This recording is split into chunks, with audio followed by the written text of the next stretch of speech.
మంచిర్యాల జిల్లా కోటపల్లి మండలంలోని అంతరాష్ట్ర వంతెన వద్ద పోలీసులు నిర్వహించిన తనిఖీలలో 2 చిరుతపులి చర్మ స్మగ్లర్లు పట్టుబడ్డారు.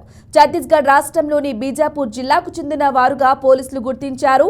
పట్టుబడ్డ వారిని పోలీసులు విచారించగా బీజాపూర్ జిల్లా బోడగుడ్డ అటవీ ప్రాంతంలో సుమారు 2 సంవత్సరాల క్రితం చిరుతపులిని చంపినట్లు వెల్లడించారు.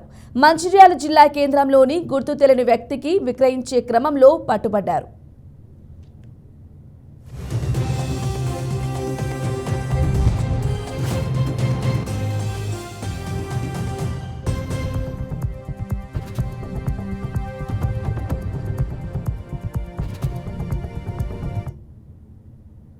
చర్మాన్ని తీసుకొని వస్తున్నారు. దాంట్లో భాగంగా పోలీస్ కార్డనింగ్ సెర్చ్ చేశారు.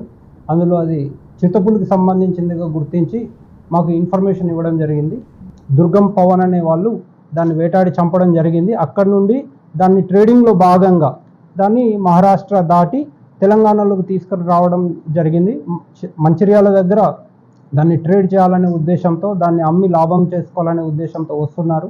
ఎటువంటి వన్యప్రాణుల చర్మాలు ట్రేడ్ చేయడము, వన్యప్రాణులు చంపడము 1972 వైల్డ్ లైఫ్ ప్రొటెక్షన్ యాక్ట్ ప్రకారము సెక్షన్ 9 పరిధిలో ఇది విరుద్ధము, ఇది నిషేధము. ఎవరు కూడా ఇటువంటి పనులు చేయకూడదు. అలా ఎవరైనా వన్యప్రాణుల్ని వేటాడిన, వన్యప్రాణులకు సంబంధించిన వాటి ఆర్గాన్స్ పార్ట్స్తో వ్యాపారం చేసినా అది చట్టరీత్యా చర్యలు తీసుకోబడుతుంది. అందులో భాగంగా పోలీసు వారు ఈరోజు చాలా చాకచక్యంగా చర్మాన్ని పట్టుకున్నారు. అదేవిధంగా అఫెండర్స్ అక్యూజ్డ్ని కూడా వాళ్ళు పట్టుకోవడం జరిగింది. ఆ సీజర్స్ అన్నీ కూడా యాజ్ అ పార్ట్ ఆఫ్ వాళ్ళ ప్రొసీజర్ ప్రకారం మాకు హ్యాండ్ ఓవర్ చేయడం జరిగింది. ఫర్దర్ ఇన్వెస్టిగేషన్ దీంట్లో చట్టంలో 1972 ప్రకారం ఉన్నటువంటి చట్టంలో భాగంగా forest range officer will be the investigation officer. దానికి సంబంధించి ఫర్దర్ ఇన్వెస్టిగేషన్ చేస్తారు.